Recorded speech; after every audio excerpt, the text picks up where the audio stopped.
Bien, alors nous abordons à présent le deuxième volet de l'intervention qui consiste à vous proposer des pistes de lecture.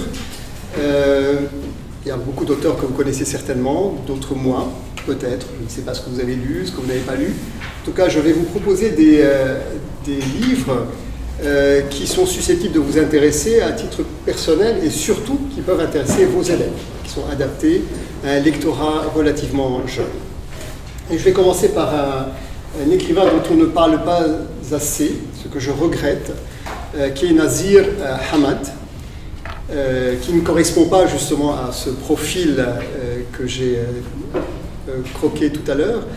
Nazir Hamad est issu de la Beka, de Bareliès. Bareliès, à une époque où Bareliès était une toute petite commune rurale, qui n'est pas ce lieu très urbanisé que nous traversons aujourd'hui dans la Beka. Milieu très défavorisé, dont il parle justement dans une trilogie romanesque, Paroles du Levant. Et je vous recommande en particulier le premier volet de cette trilogie qui s'intitule L'homme de parole, où il évoque la figure très attachante de son père, un paysan qui se démène pour améliorer la situation financière de sa famille, sans beaucoup de fortune. Il lui arrive beaucoup de malheurs. Mais ce qui est très intéressant aussi dans ce livre, c'est que Nazir Hamad reconstitue le Bareliès de l'époque, des années 30, 40, 50. Il décrit, on a souvent qualifié son livre de roman ethnographique, mais il n'est pas que cela. En tout cas, il décrit de manière très minutieuse tout ce qui caractérise cette commune rurale de Bareliès, sur le plan vestimentaire, sur le plan architectural, culinaire. Il raconte la manière dont les gens vivaient, les relations entre les communautés dans ce village. Il raconte surtout les changements qu'a subi Bareliès, comme toutes les communes libanaises à cette époque, ce qu'il appelle les passages. Passage de la pêche à la ligne à la dynamite, passage du fusil à l'arme automatique, passage du hashish à la cocaïne en attendant l'héroïne. Voilà, tous ces passages, il est décrit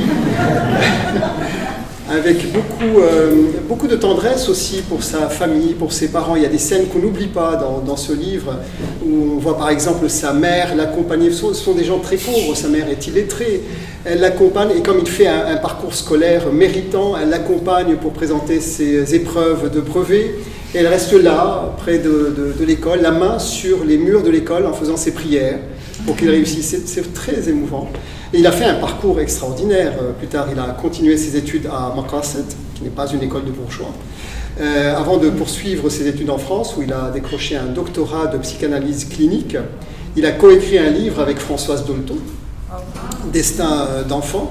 Et aujourd'hui, voilà. Demandez aux médias locaux pourquoi on n'a jamais entendu parler de lui, ou si peu. Aujourd'hui, il dirige un centre psychopédagogique médical, un CPPM, dans l'Essonne.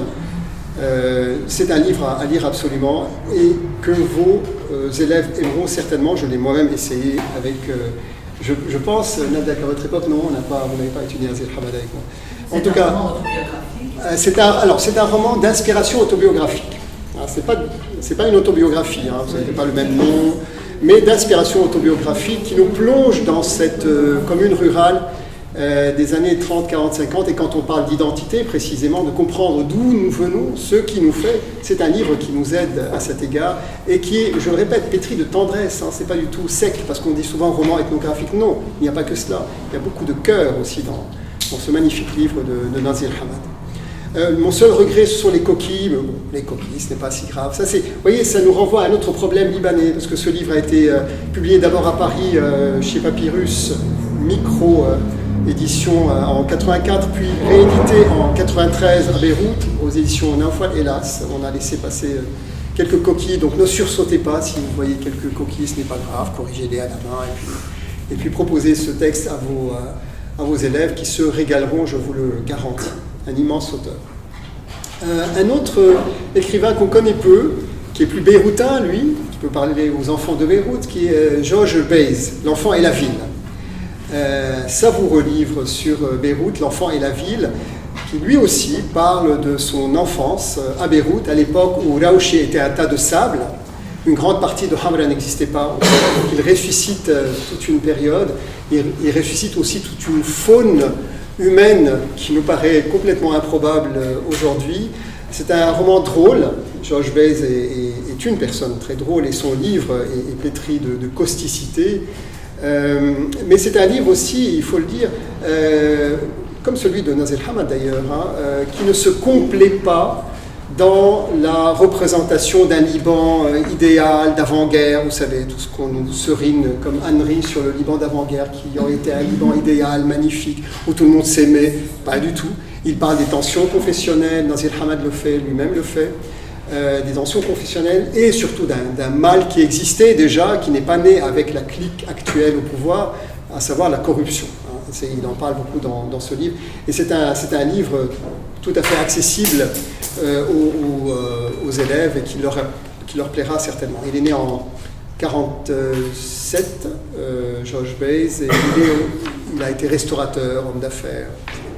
Il a publié un autre livre aussi, Les enfants de la Louve, un peu moins intéressant. J'ai beaucoup aimé l'enfant et la ville. Donc si vous avez des enfants beyrouthins en particulier, c'est un livre qui peut leur parler. Vénus. Est-ce qu'on présente Vénus Rouvirata? Non. Immense poète, immense romancière, pour laquelle nous avons beaucoup d'admiration, évidemment, en raison de son écriture très incarnée, très sensorielle et sensuelle à la fois. Je vous recommande un roman pas très long, La Maison aux Orties, où elle parle d'un thème qu'elle a souvent abordé, qui est celui de la crise familiale qu'elle a vécue elle-même dans sa jeunesse. En fait, celui qui aurait dû être écrivain dans la famille, c'est son frère. Mais le frère avait des problèmes mentaux, il avait aussi des problèmes relationnels avec son père. Il n'a pas pu devenir l'écrivain, il a eu une fin tragique, il n'a pas pu devenir l'écrivain. Elle est devenue elle-même écrivaine pour lui. Elle parle de lui, de cette situation familiale, des conflits intergénérationnels dans ce livre. Elle parle aussi de son mari, le médecin Gata, Vénus Rouvirata. Rata, c'est pas Rattas, c'est pas une famille libanaise, contrairement, c'est un médecin. Mais il est d'origine turque, musulmane, mais il a été converti au christianisme à Beyrouth avant de faire des études de médecine et de devenir son épouse. Elle parle de tout cela dans La Maison aux Orties, qui est un livre savoureux.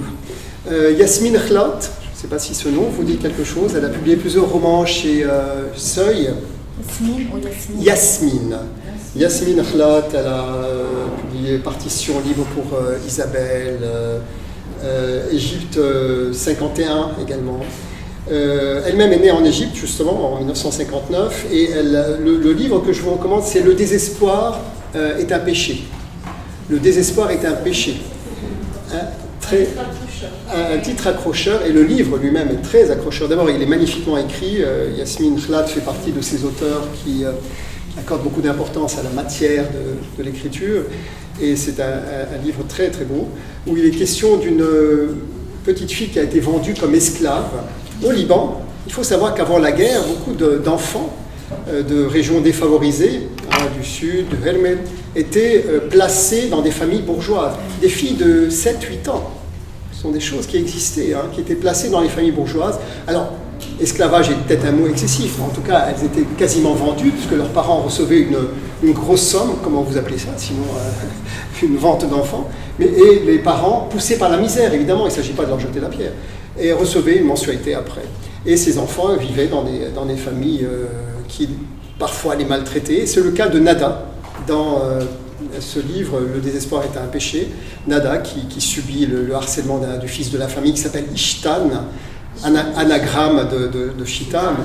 Mais ce n'est pas manichéen, il y a quand même des figures positives, y compris dans la famille.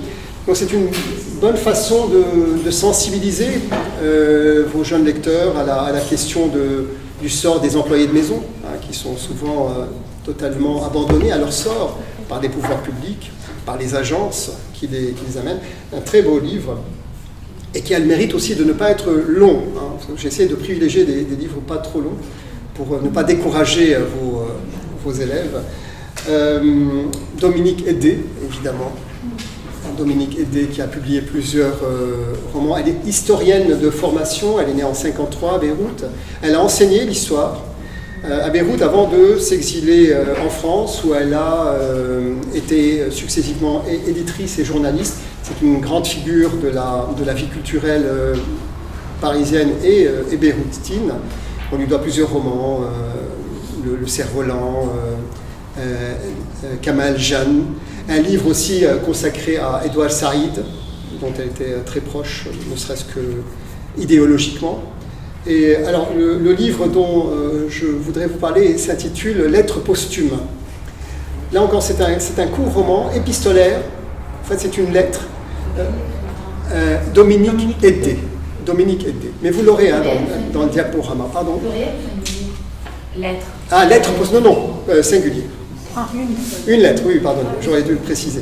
Donc, lettre posthume. Donc, en fait, c'est un antiquaire de 65 ans qui fait le bilan de sa vie, qui raconte sa vie, et qui, en parallèle, parle du Liban, raconte les crises successives qu'a traversé le Liban. Et on s'aperçoit peu à peu qu'il y a beaucoup de parallèles entre le Liban et sa vie, et qu'il y a des points communs, qu'il y a des travers communs, notamment le masque, le mensonge, le déni de la réalité, la capacité à danser sur les volcans, à se mentir, etc. Et c'est ce rapprochement entre un homme et un pays, et ce croisement permanent qui fait l'intérêt du livre, qui n'est pas long, un peu exigeant sur le plan littéraire, mais tout à fait compréhensible. C'est un très beau livre. C'est le premier roman d'ailleurs publié de Dominique Eddé en 89, à la toute fin de la guerre. Un autre écrivain intéressant que vous connaissez, qui a publié son dernier roman il y a 2 ans, passionnant, c'est Le Tumulte, parle de Selim Nassib. Alors, Selim, on parlait de profil tout à l'heure, Selim Nassib est très intéressant parce qu'il fait partie des très rares écrivains juifs libanais. Il faut le faire, hein.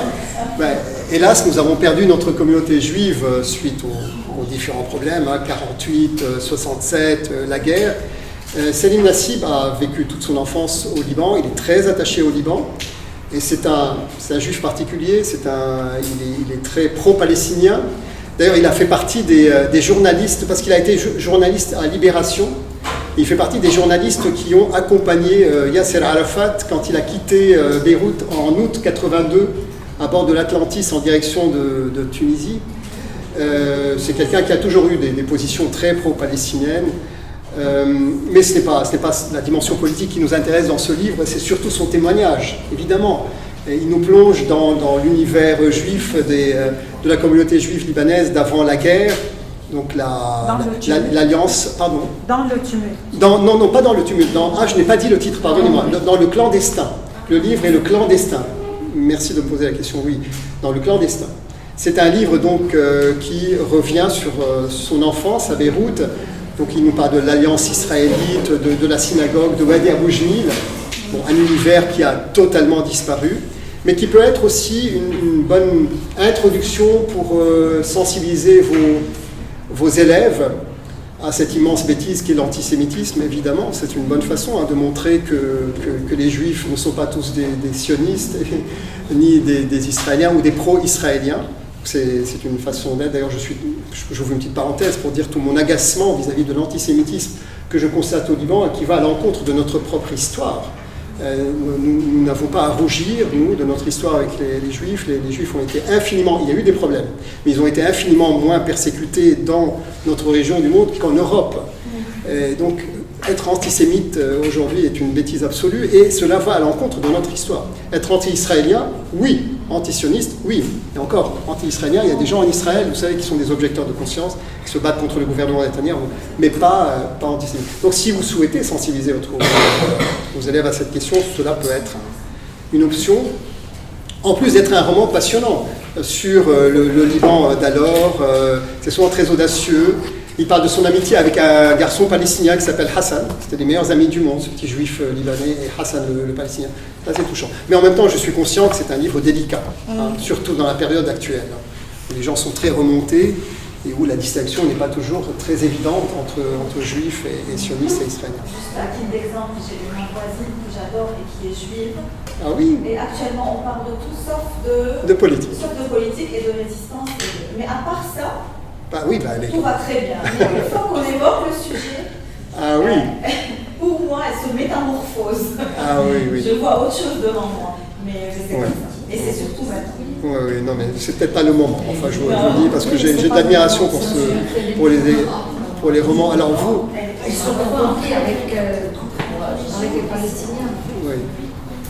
Alors, je vous recommande de lire. Alors, vous, adultes, peut-être pas pour les jeunes, le Tumulte, un très beau roman sur tout son parcours et son parcours politique aussi contre les gouvernements israéliens, pour la paix, pour la Palestine. Il a été longtemps journaliste à Libération. Maintenant, on a commencé par le roman. Ça, c'était des romans, un roman autobiographique pour l'essentiel. Nous allons évoquer quelques récits à présent. Et je commencerai par le récit. Alors, quelqu'un a dit du mal d'Antoine Boulade tout à l'heure, je ne dirai pas qui c'est.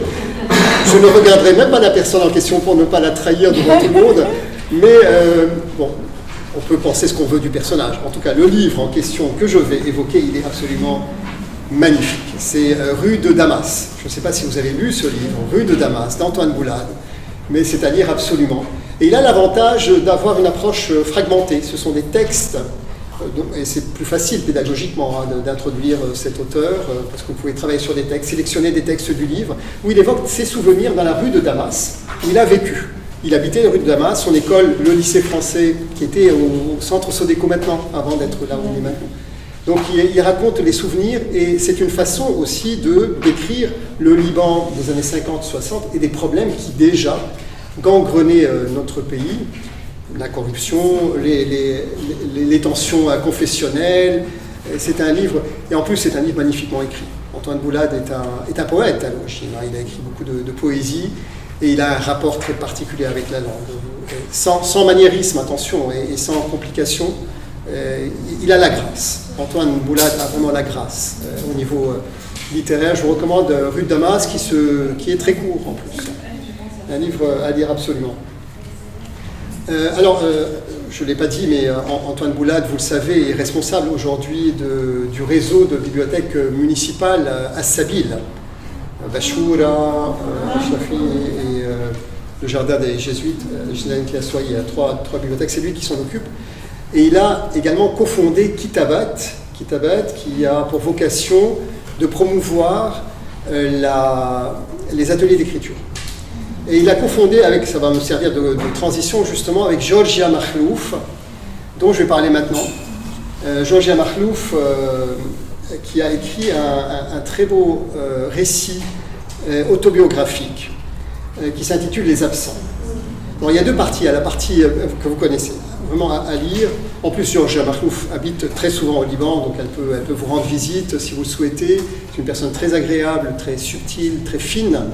Et son livre, donc il y a la partie libanaise et la partie française, la partie de l'exil. Les deux parties sont intéressantes, mais évidemment pour nos élèves, c'est la partie libanaise où elle raconte le Liban des années 60, des années 70, ses aventures dans ce pays qui déjà était secoué par des crises multiples. Un livre à lire et à partager. Elle a fait des études de sociologie et de communication à l'université américaine. Alors c'est pas, je sais plus où je suis là, c'est de quel côté. Vu que les rideaux sont fermés, je ne sais pas où je suis, j'arrive pas à m'orienter, mais enfin à l'université américaine. Elle a enseigné également la sociologie de la communication à l'université Saint-Joseph. Nous venons de parler avec une collègue de Dima Abdallah, c'est une révélation. C'est une véritable révélation. Sabine Vespizer, pour l'éditrice. Elle a publié 2 livres, Mauvaises herbes et Nuit bleue. Mauvaises herbes, c'est le livre que je vous recommande, en 2020. Elle n'a pas eu beaucoup de chance parce qu'il est sorti au moment du confinement et de la crise. Donc les Libanais ne pouvaient plus acheter de livres, mais elle a quand même eu une bonne réception en France. C'est un livre intéressant à double titre. D'abord parce qu'il pose un regard particulier sur le Liban.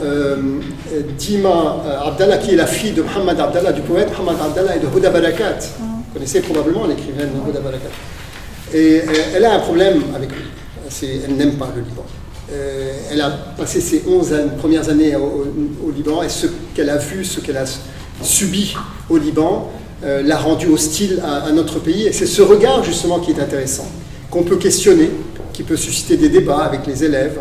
Il y a un rejet qu'elle exprime qui peut agacer parfois, mais qui nous interroge et qui nous amène à réfléchir sur les raisons de ce rapport problématique et conflictuel avec son pays. Ça, c'est la première raison. La deuxième raison, c'est l'écriture. Je crois qu'on en parlait tout à l'heure avec ma chère collègue. C'est une écrivaine. Voilà, tout simplement. C'est quelqu'un qui ne se force pas à écrire. Elle est née en 77, donc elle a mis beaucoup de temps avant de publier son livre. Donc je suppose que son parcours éditorial a dû être très tumultueux, mais c'est une plume absolument certaine. Son parcours est très proche d'ailleurs de celui de Mariam Majidi dans Marx et la poupée, parce qu'on a vraiment le même problème identitaire. Ça peut être aussi une bonne exploitation pédagogique de faire des parallèles entre les livres. Tout à fait. Et donc il y a deux parties dans le livre aussi. Il y a l'enfance qui occupe une très grande partie jusqu'à l'exil, avec une sensibilité extraordinaire. Et puis la partie de l'exil, comment elle est arrivée à Paris, ce qu'elle a vécu, etc. Et Nuit bleue est également un roman, mais Nuit bleue, je ne le recommanderais pas aux jeunes. Il est un peu plus complexe, il demande beaucoup de patience, c'est plus exigeant peut-être. Mais le premier, oui, certainement. Parce que c'est l'histoire d'une petite fille qu'on voit grandir et ses rapports avec son père, qu'elle adorait, qui est décédé en 2016, je pense. Un très beau livre aussi. Voilà. Khalif Majdalani, qui a publié, que vous connaissez certainement, donc Khalif Majdalani qui a publié beaucoup de livres dont certains relèvent du récit de filiation, justement. Il revient sur sa famille. Il est imprégné de littérature française, de littérature occidentale. Khalif Majdalani, et cela se ressent dans son écriture d'une grande maîtrise.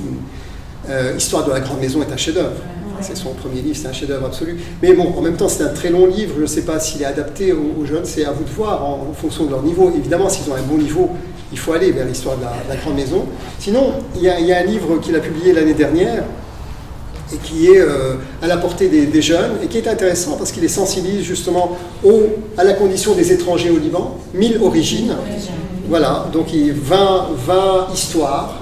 Là encore, on peut sélectionner les histoires, les travailler avec les élèves. Et Khalif Majdalani habite au Liban. Je pense aussi qu'on peut avoir un contact avec lui. Ça peut être une piste intéressante. Nous passons à présent à la poésie. Et là, je n'ai rien à vous révéler. Ce sont des auteurs que vous connaissez, mais je ne peux que vous pousser évidemment à travailler leurs textes dans vos classes. Je pense à André Chédid, taillé sur mesure pour nos élèves, avec une langue limpide, fluide, des thématiques universelles qui nous concernent tous, l'amour, la mort, la violence, la guerre, et pas de difficultés lexicales particulières. Et ce sont des poèmes, c'est facile, c'est plus facile que des textes longs, de travailler des poèmes avec des jeunes qui ne sont pas habitués aux textes longs. André Chédid est un auteur à travailler évidemment, Georges Hadé aussi. La poésie de Georges Hadé est une merveille. Georges Hadé qui vous le savez, il a été longtemps, il a travaillé dans le Haut Commissariat français, dans l'instruction publique, l'équivalent du ministère de l'Éducation nationale aujourd'hui. Il a été aussi secrétaire général de l'école des lettres. Nous avons eu au Liban une école des lettres, les plus âgés s'en souviennent, qui a disparu avec la guerre, dirigée par Gabriel Bounour. Et il a été aussi attaché culturel à la mission culturelle française, qui est devenue le Centre culturel français, qui allait devenir l'Institut français. Les Français nous donnent le tournis, ils aiment bien changer les noms, c'est pour marquer, pour laisser leur... Je suis assez méchant avec les Français, n'est-ce pas? Non, mais c'est de la taquinerie pure. Donc oui, là encore, c'est une poésie très simple, les mêmes mots qui reviennent, oiseau, grange, nuage, pour évoquer la nostalgie du paradis perdu, de l'enfance. C'est un culte de l'enfance qui porte toute l'œuvre poétique de Georges Hadé, et cela parle aux jeunes, du moins si je me fie à mon expérience. Nadia Touaini, évidemment. Mais alors, Nadia Touaini, pas n'importe quel recueil, pas Archives sentimentales d'une guerre au Liban, et surtout, évidemment, 20 poèmes pour un homme. Vous le connaissez, vous le travaillez, il faut continuer à le faire. Je le fais même à l'université avec mes étudiants. Ce sont des textes absolument sublimes. Et d'ailleurs, je voudrais vous lire ce que dit Nadia Twain. Elle était un peu gênée par ce texte parce qu'elle le considérait peu moderne, peu audacieux sur le plan formel. Donc elle se sentait obligée de se justifier. Non, Nadia, non, vous n'avez pas besoin de vous justifier pour un texte aussi magnifique. Mais je lis tout de même ce qu'elle a écrit à ce propos. Dans Liban, 20 poèmes pour un amour, je reviens à une écriture plus traditionnelle, presque surannée. Vous voyez le sentiment de culpabilité, presque surannée, elle exagère quand même. Car il s'agit de capter la mémoire d'un auditoire jeune pour lequel je pose ces points de repère que sont dans un texte la musique, la rime et le rythme. Vous savez que Nadia Twain a vécu un drame terrible parce qu'elle a perdu sa fille de 7 ans, Naïla, ce qui a imprégné toute son œuvre. On peut aller vers le théâtre à présent, en retenant les mêmes auteurs. Le théâtre de Chédid, il est peu travaillé, peu connu, et je m'en étonne, parce que c'est aussi un théâtre très accessible aux jeunes lecteurs, abordant des thématiques susceptibles de les intéresser. Je pense à Bérénice d'Égypte, qui raconte l'histoire d'une femme, en fait, qui a été propulsée reine d'Égypte parce que son père a été écarté du pouvoir, et son père est revenu pour la chasser et la tuer. Mais ce qui est séduisant dans Bérénice d'Égypte, c'est que c'est une femme qui est habitée par un idéal. Elle voulait réformer l'Égypte, elle voulait améliorer son pays. Donc ça résonne un peu avec notre actualité. C'est quelqu'un qui est habité par un idéal de réforme et qui a été empêché d'aller jusqu'au bout de son travail. C'est un peu notre révolution avortée de 2019. C'est un peu cet idéal qui se fracasse sur le mur de la réalité. Le Montreur aussi, qui est très poétique, assez proche de l'univers de George Sade. C'est l'histoire d'un marionnettiste qui anime 4 marionnettes représentant 4 aspects de l'humanité. L'amour, la haine, le pouvoir, la violence. Et ça plaît aussi aux jeunes, cette histoire de marionnettes qui symbolisent quelque chose. Voilà 2 pièces de théâtre, et d'autres pièces évidemment, ce sont les 2 pièces que je vous recommande. George Sade évidemment, je ne sais pas si vous avez eu l'expérience, je l'ai eu même, d'enseigner des pièces de théâtre de George Sade. C'est très agréable à travailler, c'est une langue accessible, avec des situations universelles, encore une fois. Tous les personnages dramatiques de George Sade sont animés par un idéal, ils aspirent à un idéal, mais qui, là encore, est inaccessible. Pensons à Monsieur Bubble, qui veut atteindre sa cité idéale de Paola Scala, et toute la pièce de théâtre, c'est cette tentative de rallier Paola Scala, qu'il ne rallie jamais. Voilà, c'est un peu notre histoire d'être humain, notre histoire à tous, un idéal vers lequel on aspire, et qu'on n'arrive pas à atteindre, dont on essaie de s'approcher. Histoire de Vasco, mais je n'ose pas prononcer le mot guerre devant vous, mais enfin, histoire de Vasco, mais c'est une satire. Vous voyez, c'est là où il est intéressant, George Sade, dans cette pièce de théâtre, c'est une satire de la guerre, de la bêtise des hommes, et c'est très drôle en même temps, donc c'est pas vraiment la perspective qui vous exaspère. Évidemment, Wajdi Ma'awad, l'intérêt d'Incendie, que vous connaissez tous, c'est qu'on peut le compléter avec le film, qui est magnifique. Le film, il est absolument superbe. Donc, et le texte est fort, il est très poignant. Bon, maintenant, sur le plan de l'exactitude historique, il y aurait des choses à dire, et c'est votre rôle d'enseignant que peut-être d'apporter quelques nuances à ce que nous dit Wajdi Ma'awad, mais c'est un très beau texte, mais violent. Trop violent. Bon, là, j'en suis conscient. On peut également évoquer des essais, quelques essais.